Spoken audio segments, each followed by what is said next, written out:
Good evening. The meeting is called to order.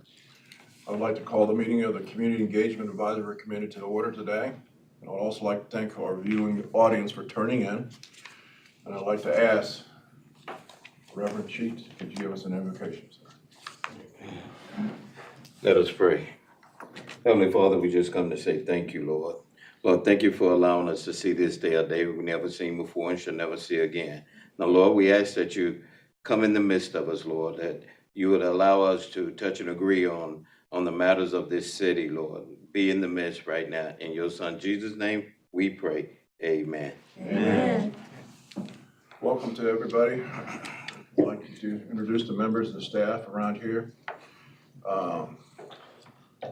Basically, everybody here has been introduced except for the new member. New member today is introduction of our new member is Reverend Sheets, who was selected to replace Reverend Pastor Phillips. Okay. Thank you for being in here today, Reverend. Appreciate that. Okay, if there's any guests, I appreciate all the guests who are attending. I don't see anybody, so we're here by ourselves today. I'd like to talk about the open house, which was a great kickoff this week. And if Ms. Tracy Jackson will share a moment about that later as we bring it up. The adoption of the agenda. Has everyone had the opportunity to review the data on the agenda from last week?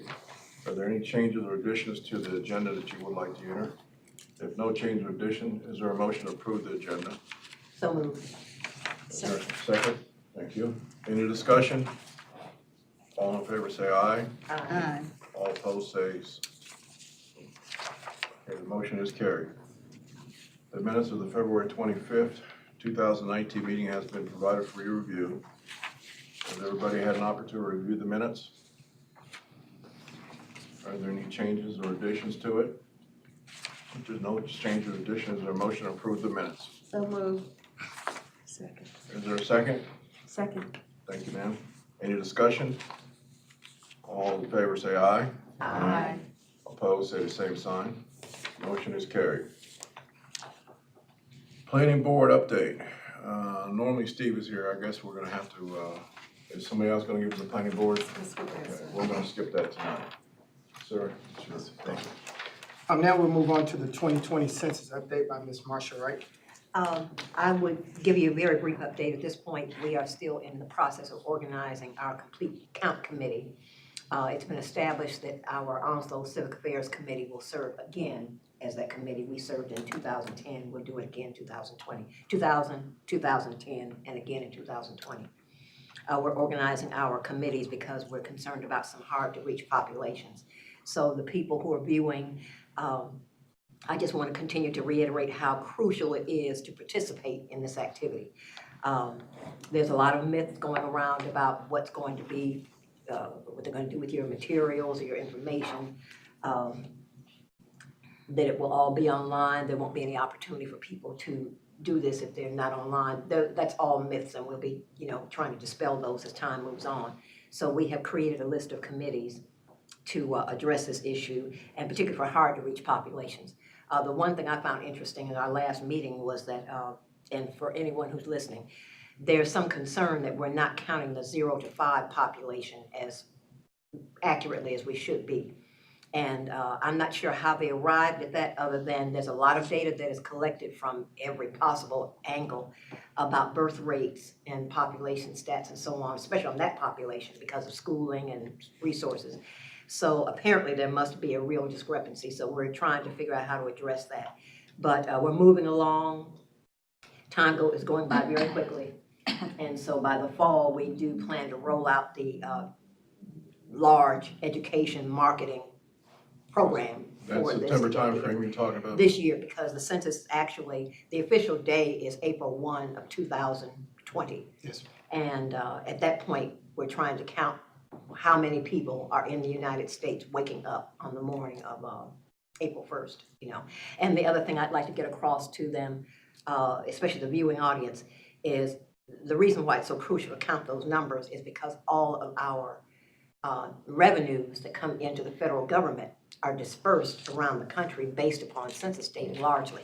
And Every woman, man, woman, and child that is counted represents $1,623 in federal money, $205 in state money in North Carolina, that will either be dispersed to us or taken and given to someone else, some other state, if we don't count our numbers the way we should. So that means your roads, your schools, your, just everything you can imagine that is supported by tax dollars. You don't get a check back for it. If you don't get counted, it simply goes to somebody else in another state. We don't want that. We want it to come back to North Carolina. So we're, I'm a little bit confused. I understand there was an error last year. I understand what that error was. But how do you count for guys who were in the middle of a cruise out there? that, we lost over 20,000 in our count last time because of the way that was counted. Last census, which was 2010, I believe they used home of record. There was some of the census means they used, and it really skewed our data. So what they're doing right now, this year, as I understand it, that has been corrected.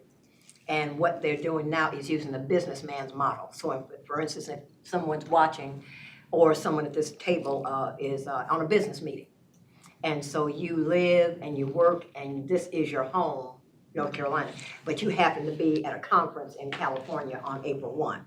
You don't plan to stay in California. You're coming back here once your business has concluded. Right. And that is the model they're going to be using, as I understand it, for people who are deployed. And so, but on the other hand, we want to make sure that military families understand this doesn't have any impact on your tax issues, on your home of record, your residency, none of that.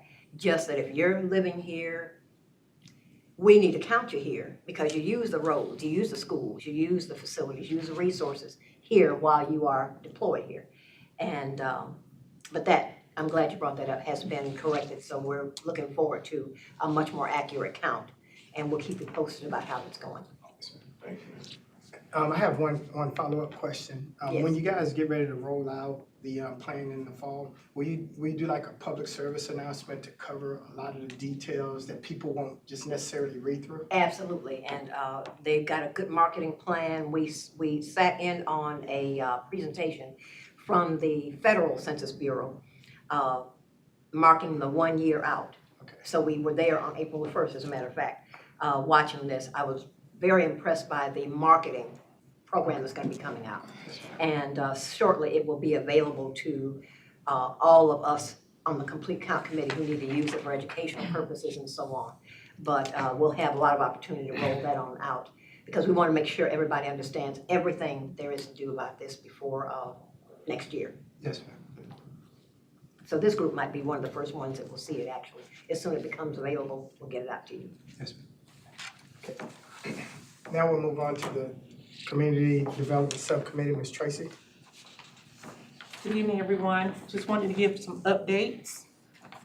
We had CDBG Week. It starts April 22nd to the 26th, and I'll give highlights on our open house later in the meeting. Want to go over our 5-year plan and announce that the City of Jacksonville has received final allocation for funding for $352,523 from the U.S. Department of Housing and Urban Development. Staff will continue to update the 5-year plan using those numbers. This was a decrease of $12,000 or about 4%. The final public input meeting was held April 15th at 6 p.m. here at City Hall. We had several citizens attend and inquire about different types of activities CDBG funds could assist city residents. We also wanted to announce that we had winners of the gift cards, Dolores Day and Tierra Deaver. They were the recipients of the $50 gift cards for filling out the survey. So we want to congratulate them. Also wanted to give you information about the Country Club Villas RFP. We have received a proposal from UNC, Institute of Government. They submitted a plan to tell us how we're going to develop the Country Club's villas. So we're looking forward and excited to working with them. And as soon as we finalize the purchase order, then we'll begin work on that RFP, on that plan. Also, moving along, we wanna talk about the capital improvement projects, the Jack Emiette bathrooms. That is scheduled to be finished, hopefully by the opening of the splash pad that usually opens around the weekend before Memorial Day. So hopefully we will, we're targeted to be on, time to get that bathhouse open, just in time for that. Also, we have awarded a contract for the Georgetown sidewalks. That contract has been awarded, so we're gonna begin work on that. The notice to proceed is dated on or before April 23rd, so it should be beginning tomorrow. We're also planning to complete the Georgetown bathroom in the next fiscal year. That will take place to replace the older bathroom that's in that park. And also, we're slated to start phase 1 of the Country Club Village driveway replacement.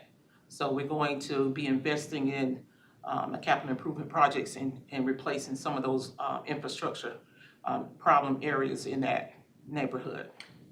Tracy, let me ask you a question. Going back to the UNC School of Government. Now, you said developing. What actually are they doing? Is it the 2 properties that we're looking at, or the overall? Well, we issued an RFP for consultants to come in and provide us with some technical assistance on neighborhood revitalization for that particular area.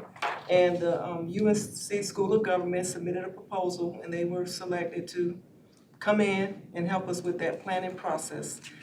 And they're gonna engage the community, they're gonna engage various boards. You will be one. They're gonna engage the business owners, adjacent property owners, and come up with what is the best strategy, tools, finances, structures that we could tap into to revitalize the neighborhood, including, you know, what should our acquisition strategy be? What should the reuse of the properties be? And want to hear from the residents also to get their input. For example, the 2 properties that we just purchased, we've had 3 different ideas, actually 4 different ideas about how we might repurpose those units. One would be to renovate them as they are, single-family home. The second would be to combine the 2 smaller units into one larger unit and renovate that as a single-family home. Another suggestion was to demolish the 2 end units and make it a small neighborhood park. And then the 4th idea was to turn it into some sort of community center / substation, so there will be some public presence in the neighborhood, activities could take place in it. So we really want to hear from 1 or 2 people. We want to hear a collective voice, what the majority of the residents out there want to see happen, and that would be something that the consulting would work with. So we received the proposals on Friday. We're in the process now of preparing the contract and the purchase order, and they'll have 6 months to take us through this process and produce the results and recommendations. Thanks a lot for that. So now we'll have Ms. Pamela do the community engagement. Good evening, everyone. How are you? Great. So the first thing we have is demolition. This is at 103 Westminster in Bayshore Estates. We just recently completed this at the end of March. So this is the beginning picture. It was also used as a fire training. So the residents could go out there and view it as well as they were going through and burning the property. They did parts of the house in itself, so that way it's all contained. So this is during the training, and this is what it looks like currently. Nothing there. So we currently have 7 other properties that are in the pipeline to be demolished. So we have been busy working with our residents that want to eliminate slum and blight. All right, Jacksonville Youth Council, we are celebrating 20 years, and we invite everyone on May 2nd from 5:30 to 6:30 to come to City Hall. This will be a business after-hour social where past youth council members, officers, and members of the public are invited to network with our youth council. There will be a light reception prior to the meeting in itself. You are welcome to stay afterwards for the youth council's meeting that night. which will last about another 30 minutes.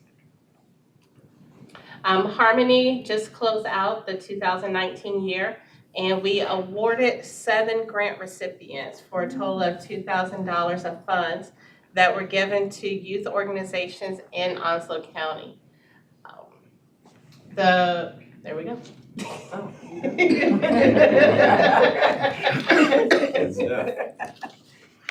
Say yes. Yes, ma'am. That's me, all right, thank you.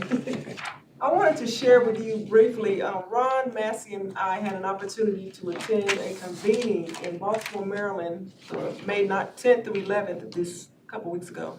It was sponsored by Johns Hopkins University, an institute called GovX, and UPD Consulting. And what they did was they brought cities looking at some data that they deemed appropriate to look at, invited cities from across the country to come and talk to them about what type of data we use, how we use data, and what data do we need to make better decisions in our community. So they wanted to support real-time access to data and analysis, want to understand what the needs are for our target populations, and how we evaluate, how can we use data to evaluate our programs and our policies, and then using that same data to sustain the results. We're looking at outcomes, not just inputs. The areas that they focused on were economic development, education, health, housing, human service, and workforce. And I would say there were probably 80 to 100 people in various breakout sections and really did some deep diving into what that means and what kind of impact we should be having in these various areas and what kind of questions we should be asking as we implement these programs. And one of the investors, I would say, supporters of community and economic development is Bill Gates. And he's a big supporter of this, major funder, if you all know, as far as investing. And he acknowledged that there are some challenges and that the greatest barriers to opportunity occur outside the classroom. So it's not enough to just educate, but we have other systematic institutional things, community barriers we need to overcome. One being access to stable housing. Another is access to jobs that actually can increase wealth. It's not just enough to have a job, but a job that promotes economic mobility. And of course, we want to have safe and healthy communities to live in. And these are fundamental things that we take for granted, but not everyone has access to. So as community leaders, the question is asked, what can we do to increase economic mobility over the next decade? And that's looking at, is this generation coming up earning an income higher than the generation previously? And how can we better use the information and tools that we have? We currently operate as a community, as a country, as a state, in silos. There's tons of data out there, but I don't necessarily have data that your organization has. You don't have mine, and we don't share it, and we don't look at it holistically and in a community, at a community level. And then how we should be investing in data and evidence so that we can work to improve outcomes. And this is going to provide new opportunities for community leaders, education system, all of our partner agencies, the business sector, to achieve even a greater impact. So their goal, they came up with this economic mobility theory of change, was that if we looked at all these various data sets and analyzed the data within the organizations and used that data in decision-making and funding initiatives, we could have higher income for residents. That's their number one goal. In all that we do, in all of the decisions that we make, in all of the grants that we award, in all the charitable giving that major donors give, can we make a difference in this area, which is creating wealth. And so I thought it was very good. Some dynamic people doing some great things across the country. That what they're going to do is take all of the information that we gave them and send it back to us for feedback. And this is going to be used to encourage software developers to actually design the tool that we need and the data sets that we need, that we can all use it across the country, so we don't have different, we have people in the room that had nice software and we have people in the room that were using the spreadsheet. That's the crux of where we are. So how can we elevate that and use it for the betterment of our city? So you're gonna hear a lot more about this. We are using this framework after going to this conference, came back. We want to plug this into our 5-year plan and plant the seed just in our community, even if it's just on a small scale. How can we ask our nonprofits different questions about the results that they're getting. What kind of results do we really want as a result of the funding that we are awarding? What kind of results do we want even in the community development department? We just talked to you about a house, an open house. Question would be, so what? How do you know it's actually making a difference in the neighborhood? Now we would start talking about looking at property tax values. Is that going up? Is income levels going up in certain areas where we've invested? We have talked about census tract. We can actually look at income levels by census tract. If we're in there investing over time, a decade or so, we should be able to see a difference. So, and that covers a lot of things in those different domains, so we'll peel the layers off as we go forward. But I just want you to know that this was a topic that's coming and you'll hear more about it. I have one question. Do you have anticipate any kind of a forum, for lack of a better word? Yes, I'm glad you mentioned that. Yes, I've talked with Ron Massey, and actually I talked with the CEO of UPD Consulting today. We want to have a forum around this subject and share what we've learned and dive a little deeper as far as what that means for us locally. And so, yes, we would bring nonprofits together, those that can actually impact what we're trying to do, and have a conversation about what we can do in the city of Jacksonville and Onslow County. This determines if our city thrives or survives going forward. Exactly.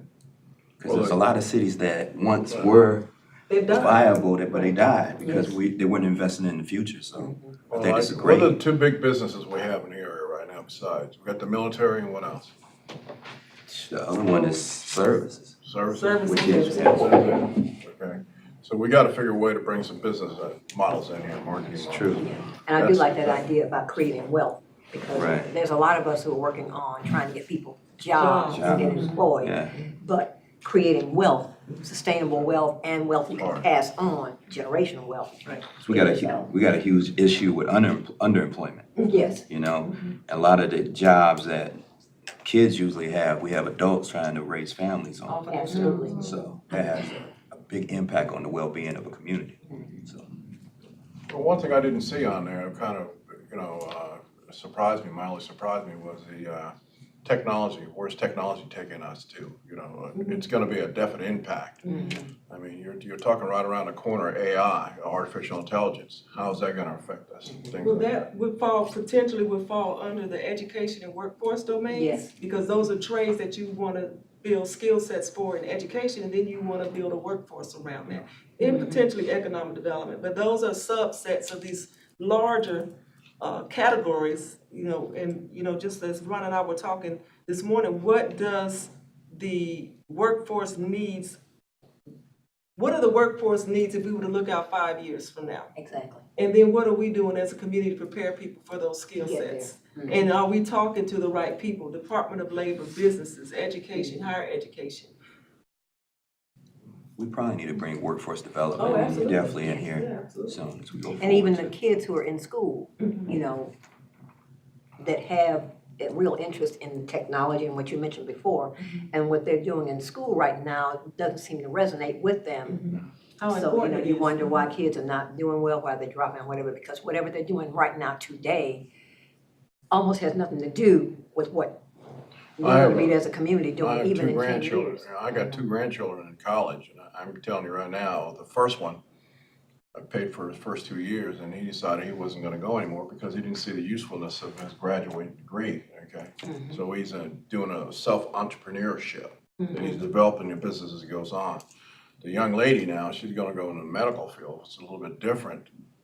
I'm not sure how that's gonna change in there, but. That's growth, that's growing. one of the, Because it's we got growing. the baby boomers getting so much You live older. longer, you need more Yes. help. If Right, geriatrics, exactly. couldn't take care of me, right, I got that. But the point you make is very well taken, Right. and families who are so, I shouldn't say stuck on, I don't want to elaborate, but we have a picture in our heads about what success means for our children. They don't necessarily have the same picture, and there's a lot of disconnect. People going into debt paying for educations that You don't need to get to the Obsolete. are degree that interested they or want. obsolete or don't want. I would just like to throw something out for everyone to think about. Because as you move forward, whether it's 5 years, 10 years, a new generation, it all has to start with a culture, building of a culture where whether everyone in that family is thinking the same thing. Everyone in that community is thinking the same thing, going in the same direction, and pushing at the same time with the same thought process. You know, and so because if you don't start there, what we'll do is keep bouncing back and forth on what's important. Yes. And you know, is it important that they make a higher wage, or is it important that they hone a skill to produce wealth?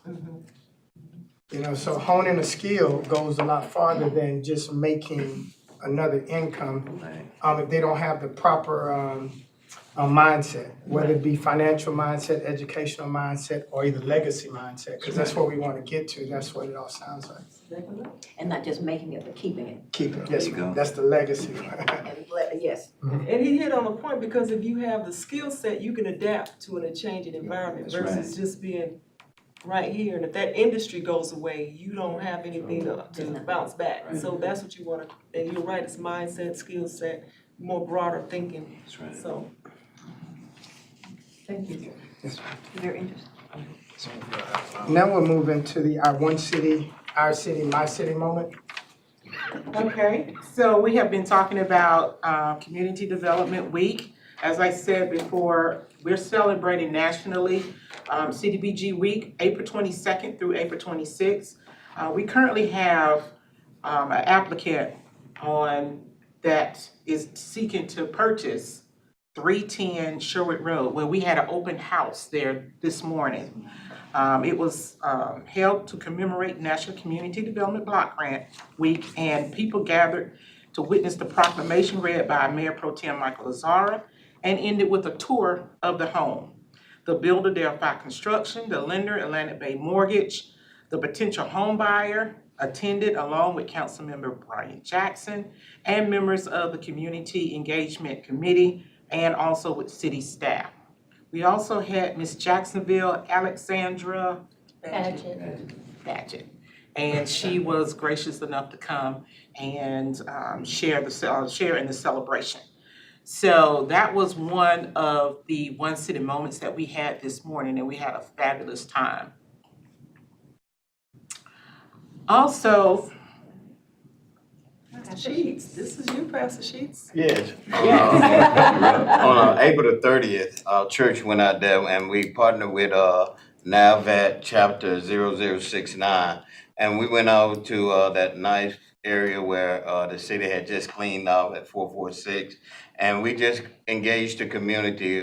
We put some food on the grill and I created a survey with about 10 or 15 questions, just asking the residents there what they would like to see from the church and the community. And I was surprised because I got a stack of surveys, and what they told me they wanted to see was more activity for the kids, more churches, more us coming out even more.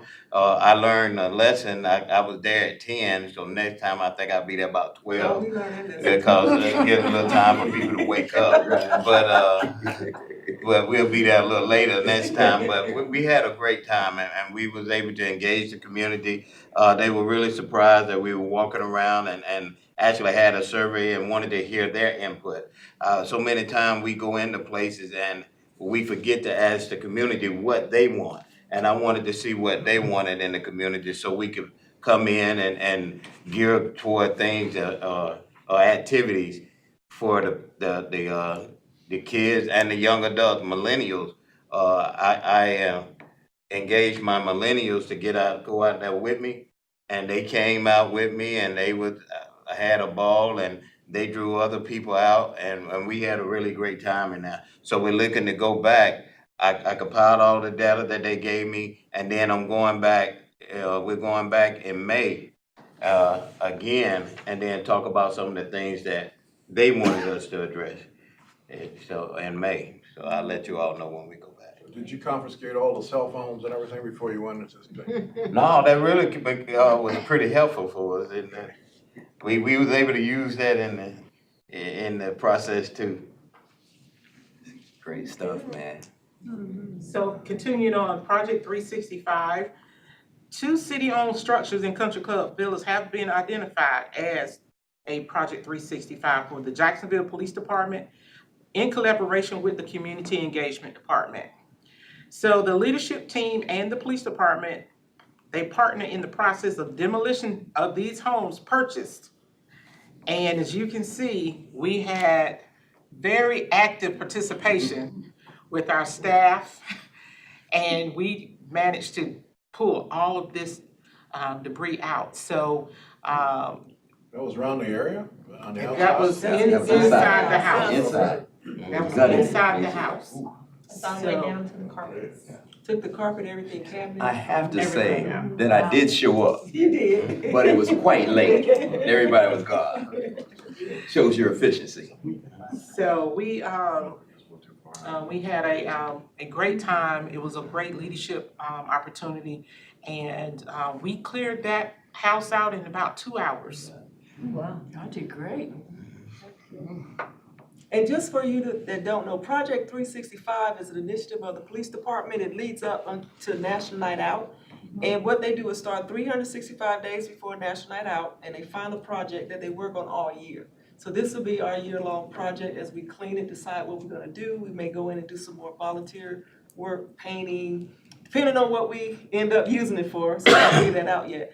But then at National Night Out, they can submit this project for an award that they can be recognized by the National Night Out organization. And they have won in previous years, so we're excited about this. I don't know that we'll have this renovated this year by August, but it's a great start. Where is it? This is in Country Club Villas, Myrtlewood, 446 and 444 Myrtlewood.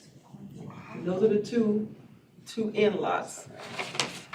And, you know, as Pastor Sheet said, it's important to hear from the residents, which is why that consultant will ask the question, what should we do with these two properties? That's a lot of stuff. Yep.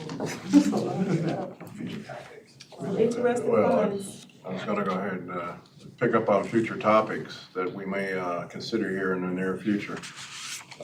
Ms. Gray, I guess that this is your, I'm gonna give it to you. Yes, we're talking with Pastor Bishop Smith and Reverend, we're gonna be a reverend one day. No, me. Mr. Claiborne today.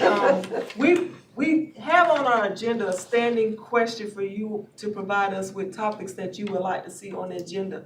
And what we thought, and I know after each meeting you get busy and you forget to submit things. So what we want to do is start intentionally putting those topics up here for you to see, respond to, and then give us feedback as we continue to work through these.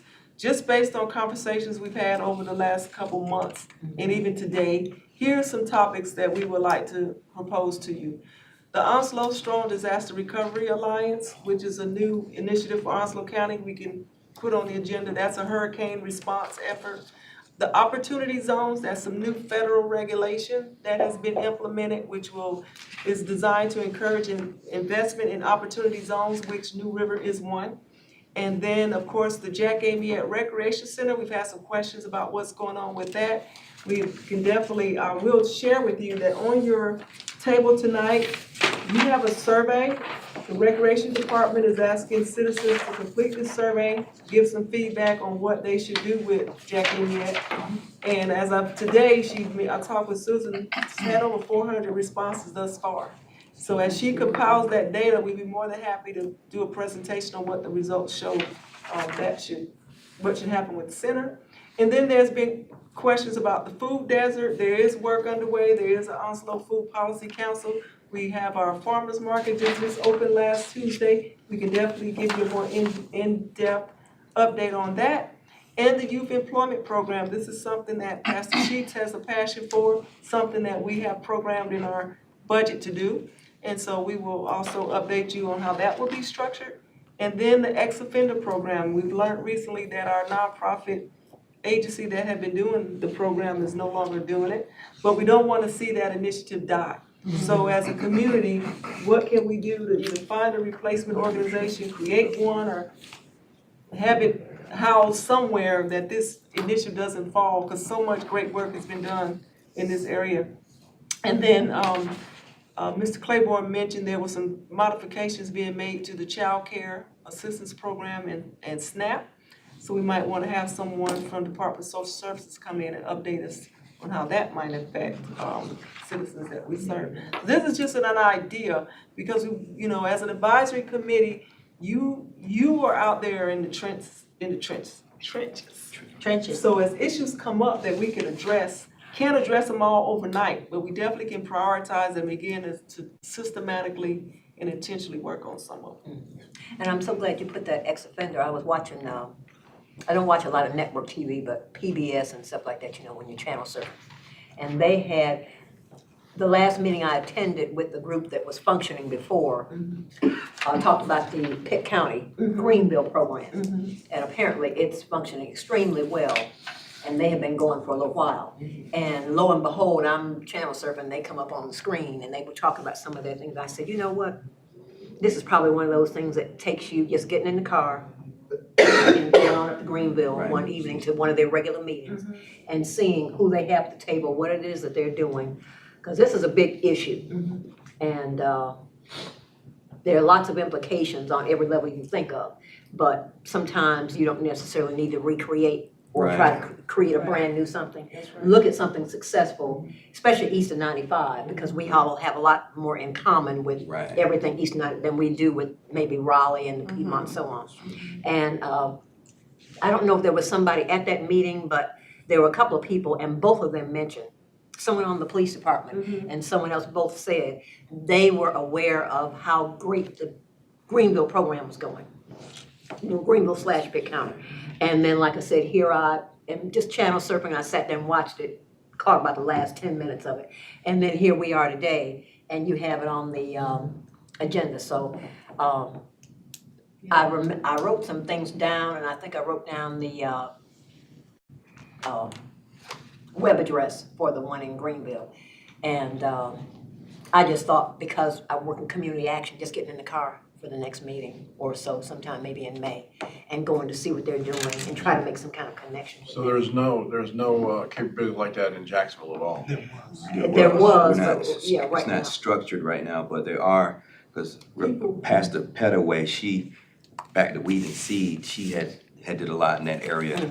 And then Attorney Janet Pittman Reed, along with a group of other folks, and NAVEX 0069, Commander Graves, and you have Reverend, actually, he's retired, Reverend Melvin Graham, that had did some work in that area, but trying to come back and organize that. And I think there's funding available to do this, but right now, there's no one to. Right, receive feel it. it, yeah. You gotta build capacity. It's one of the things we talk about a lot, is that there are a lot of needs out there. Yes. Right. But you've gotta have the capacity to administer these programs, and that goes to, you know, not only passion, but knowledge, skills, and abilities Yes. to maneuver these different systems, these federal funding requirements, state dollars, grant Fiscal writing, management. administration.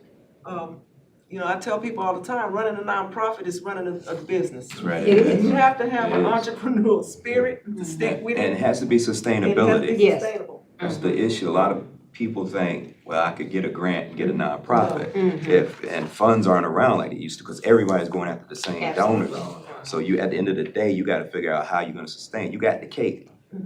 The grant is only the icing, Right, you that's know. right, exactly you right. know? And that will generally follow if you build your capacity. Right. And that's in place. People will find you to put money in place, particularly if it's an issue that will, because it impacts everybody in the Right. community, you know, safety issues, housing, homelessness, you can just name it. All Right. of this is impacted by people who, because 90% of people who are incarcerated are coming out at some point. And they're coming back to the community. And the numbers are What's gonna real happen? great right Yes. now. So we're gonna have to figure out what we need to do. They're gonna have the ability to vote, right?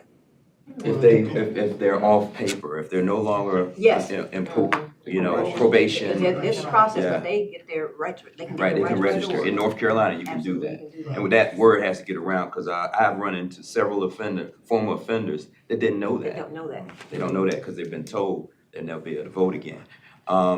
Going back to ex-offender program, I think it's this Friday night at the Public Safety Building Oh, okay. from 5 to 7. They're supposed to be Yes. doing Expungement. well, it's expungement or it's the reintegration. It's I think it's expungement. expungement. They're doing expungement again. Which is a very important issue. It's gonna be the same thing, okay. All right, yeah, so make sure they know that. So they actually expunge Direct. Depends on your person's record, depends on what was Depends going on on. what it Right, that because you had. I know they were dealing with. All you have to do is show up. Well, No, this is a workshop, It's to a tell you workshop how the process information. works. also, I think they were dealing at first with, trying to get the driver's license back. Driving license and You know, expungement. and oh, so they are doing, okay, good. So Thank there's you on steps in that. it, but that's hopeful. Yeah, it is, People that's, and what's who needed, 'cause- Thought that they did something at 18 and 50 years later, they're still Right. working because of not being able to get yeah, that employed. affects So, your jobs and everything yeah, else. so Now, I there's a have- process So- involved, but, So, these persons would have to show up at the workshop or show up to sign up or? I How can't tell you would- exactly what they're doing, I know they're doing a workshop on it, all of what they're doing, To explain to explain it, they're gonna explain it, Qualify people for it. understand it, who can get it. my You know, sense is that this is informational. is what information, right, I more gleaned of from that, the announcement I saw. right. Yeah, I'm asking because I know of a couple of people who this would be a tremendous Right. And I don't think there'll be help to anything, them. any Some problem in them people are- coming No, to it at all, to hear firsthand what. Well, had one. I think there are people who are out there who have been, not through this process, but they were young when something happened Oh, and yes. they have been to attorneys to get this done and it's gonna cost everything you make in a year and so they decide it's just not worth it, I can't do this to my family or to whoever, so. And they may not be aware of the fact that the laws have changed in the very recent past. I think really in the last 24 months or so, the last legislative session. right. I'm not sure, but what I can do, I know I've sent a flyer out at some point about this workshop. I'll go back and try to find it and resend Right. that out. Okay, I might have it on my I would phone. love to have it.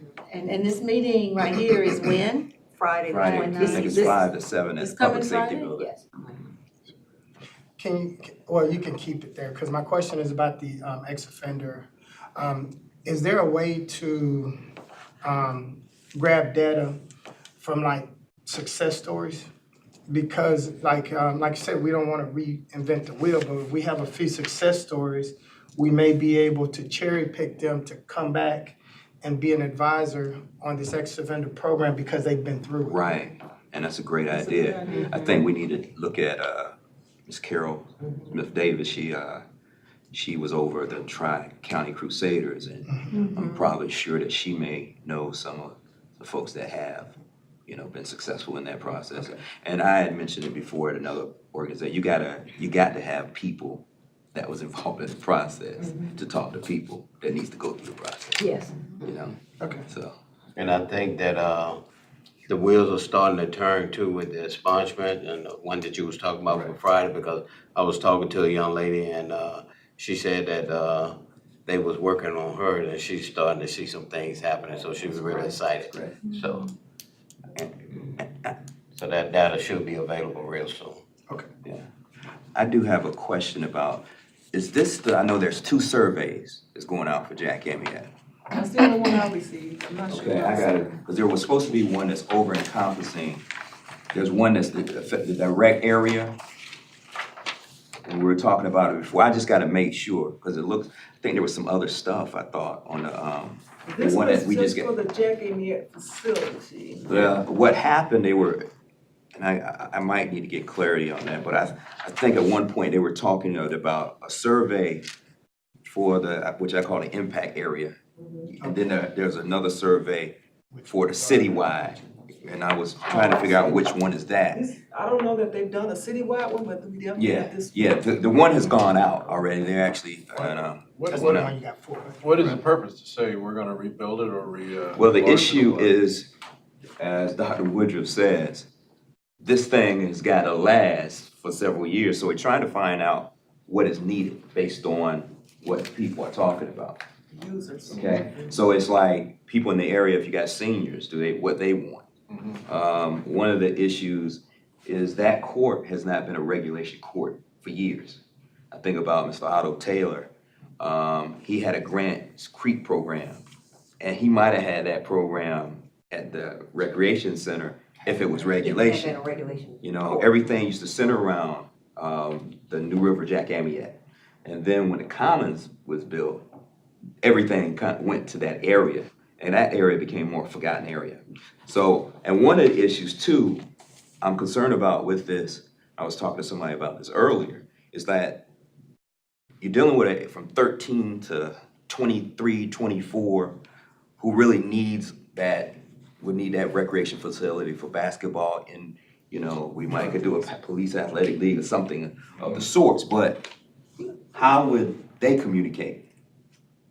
You know, what they need. You might have the others, but we gotta try to reach out to. Well, I have a stack of these already. I went over to the rec department and I have a stack of them, and I'd say I've already done about 25 or 30 of them, you know, but that's one of my millennial projects as well, as having them go out, and going out to community and filling out these surveys. And they also had a block party this past Saturday to encourage the residents to come out and fill these out, so. Because of course, my take on it is that it was damaged by the storm, but the old saying about everything having a silver lining in the clouds. Right. That this is an opportunity to do something that we might not get around to for you know, because Right. there's been some cosmetic things done, there's no question about that, with the ball fields and the bathrooms are coming in, things like that, but not really to the building. Exactly. And because it was so damaged, you know, do you just want it built the way it was and leave it alone? Is that what you want? You know, just cleaned it? Or do you want to really make something brand new Right. to put in that area, you know? So Now, then we're is that gonna- an option? A whole Yeah, new building? right, it is. I just didn't wanna see the funding go somewhere else. Yeah, it will be a new, it's what is in the building is gonna make the difference. Right. Yes. But it's gonna be a building. But are we gonna have classrooms? Are we gonna have a Wi-Fi access. Wi-Fi access? Even, I mean, You know, or a combination of all this, but. in my assessment, right, going back to the economic mobility, you build something to where it kind of not caters, but it's accessible to the different generations who could be using it.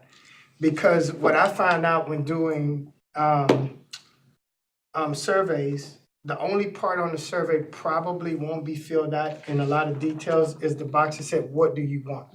Exactly. Because the thing is, what are you willing to give me? I will take what you Right.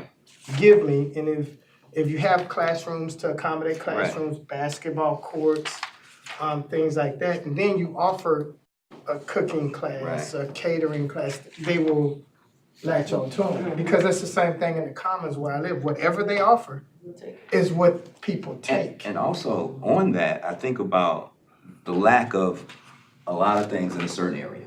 Okay, you're talking about food desert. You haven't had recreation programs. You know, well, I'm not saying that actually. Melanie Marzette has done a great job with what she's had, but people get reduced expectations, so they forget. They don't even know what they can have. Right. So we got to make sure they understand that there's no limit on their ideas, and where they're not speaking, we speak as much as we can for those, you know, that we know we need to address So for I their think needs, for me, so. like, they need to think that Santa Claus will bring whatever you want. Right. You have to pare it down, because eventually, because this is not a Yeah. limitless pot of money. Yeah, But if you don't bring it up, you know, as I just learned fairly recently in another workshop, that there's only about 44% of the people who live in that area, New River area, have broadband Oh, really? access. yeah, that's the issue. This is a whole nother Right. issue. I attended a meeting here at City Hall, and my mind was You're gonna see was that. blown. Really. And so when you see kids congregating at McDonald's and places like that after They're looking school, at Wi-Fi. a lot of them are not congregating, they're doing their homework because they can't go Right. home and do their homework. So, And so we that's need- what- That's so what we we need- talk, we're working on it, Talking on making it a after school utility, period. That's one of Yeah. the things from the state Yeah. side that we're trying to go push forward, so. Yeah. But we have to take all that in I think consideration. that's We're an doing agenda this. item we need to probably Yeah, we add need to to our push agenda. that up. Push Yeah, that we'll up. do that. Because if you're asking those young people to utilize a computer to do their homework or to do their research, they've got to have access. Exactly. They don't have access. I mean, take a look. Microsoft was going out of the business of Word, Windows 7. And I got an old computer. I love my Windows 7, okay? But I know at May the 1st, they're gonna quit supporting it. So that means every virus in the world is gonna attack that system, okay? That means I gotta change. I gotta buy a new computer. But the world doesn't think that way right now, okay? They will start thinking that way as that support starts dropping off and they switch over the support to a new thing. Right. And that's exactly what happened to our children out there, our people out there. They're gonna have to be knowledgeable about that. Do we have STEAM programs in the area or who is STEM doing? programs. Well, STEM, but that, the STEAM is the art component. Oh, yeah. Which yeah. brings it all together. And, that's Since you something we got. mentioned, Congressman, this summer, we're gonna have a STEM camp there at the church again, a 2-week camp, and again, collaborating with NAVET and chapter 0069. And we're looking to start with about 20 kids. Right. Start small and build from that. We all got a young man coming out of Baltimore, a program coming out of Baltimore, that's gonna be dealing with drones. And we're gonna start with robots, robotics, the section of it, and then he's coming in and talk to us about drones, so we can add that on to it as well. So, Can you add that art component in there too? yeah, we're working Can on we it. talk about it? Actually, Miss Jacksonville, she's a dancer. So, and we had a little conversation about how the art impacts all the areas, entrepreneurship, skills, creativity. So, yeah, sometimes that's left out. A lot of those programs got cut too. Yes. There's no focus on that. That's what happened, no focus. Oh, okay. All right, thank you. Any questions, any comments? I had one question, Ms. Gray, maybe you can help me qualify it. I wasn't here in the last meeting on the transportation bit. Was there a presentation on transportation and how we were gonna fit on community engagement center on that? Yes, there's a transportation, Americans with Disabilities Act ADA transportation transition plan. And the city is, oh wait a minute, I'm talking about two different things. She talked about the transition plan and they talked about transportation projects. Where we're focused on as a staff is the transition plan, and there is an education committee, training committee, and the engagement committee, where we'll come together, city staff, to talk about and develop ideas and strategies for how we communicate, how we're gonna respond to people with disabilities, what infrastructure changes do we need in the city, not just from sidewalks, but written materials. This is not closed caption. Can somebody deaf even hear our public meetings? Those kind of things. How do we respond if we have a homebuyer education class. Can someone deaf or hard of hearing attend our classes? So we're looking at everything that we do and then what resources are out there that we can prepare ourselves to respond. Thank you, okay, appreciate that. Okay. Key dates? The one I do want to mention is Neighborhood Leader Summit, which is May 14th. That is open to all city residents and business owner and church that are in the city as well. It is an opportunity to meet the city officials and meet the city staff to learn what are the services available to the residents of city of Jacksonville. It is pre-registration required. They can register at jacksonvillenc.gov/OLN. And I will say, it's open to city residents, but we really want to focus on neighborhood leaders, your HOA presidents, your neighborhood leaders, the folks in the neighborhood that would actually work to organize other neighborhood groups, because we want to continue building livable neighborhoods, and we need those leaders that can help with some of the initiatives. And so it's really, I would really encourage those people to sign up first. We definitely don't mind other citizens showing up, but if you are a neighborhood leader, HOA president, vice president, you're unofficial neighborhood person that rallies all the troops when something's going on in the neighborhood, that's what we want to see, because we want to try to develop those neighborhood organizations even further. I had one question. You sent out a flyer on that? Yes. Yes. And I meant to call you because your flyer says Wednesday, May 14th. The 14th is a Tuesday. Okay, well, let me check that. And the reason I know that to be a fact is because during that week, when I saw the 14th, I said, oh, I can go ahead. I was thinking I could go ahead and sign up for that. But then it said Wednesday. Now Wednesday, I know it's the 15th because I have to be in Raleigh in the middle of that conference and come back down. But the flyer I meant to call you before now and didn't do it. So I didn't know whether you needed to maybe put it back out there because I didn't know whether the date that was gonna take place was actually Wednesday or the 14th. It's gonna be Because the Tuesday, 14th, so it's on a Tuesday. So it is Tuesday, okay. because the next one. Well, we're doing the 15th this summer, so we also know Richard with the budget is Tuesday.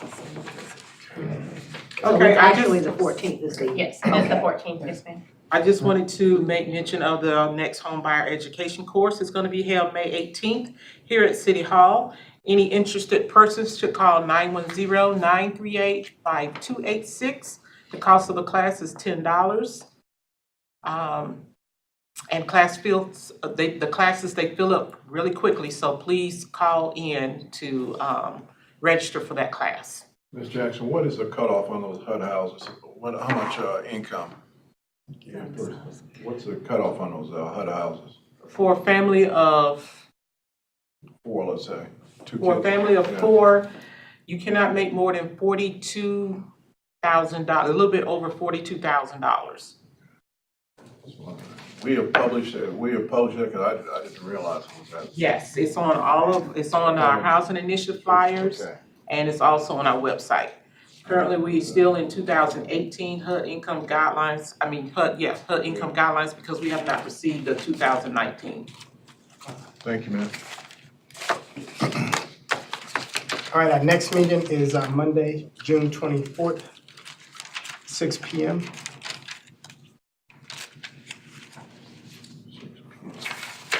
6 a.m.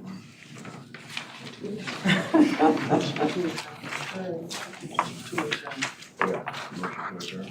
Okay. Motion to adjourn meeting. So moved. Second. Second. Second. Any, all the people say aye? Aye. Nays? Ayes carried today, we're done. We're not gonna get, We're not gonna get a nay?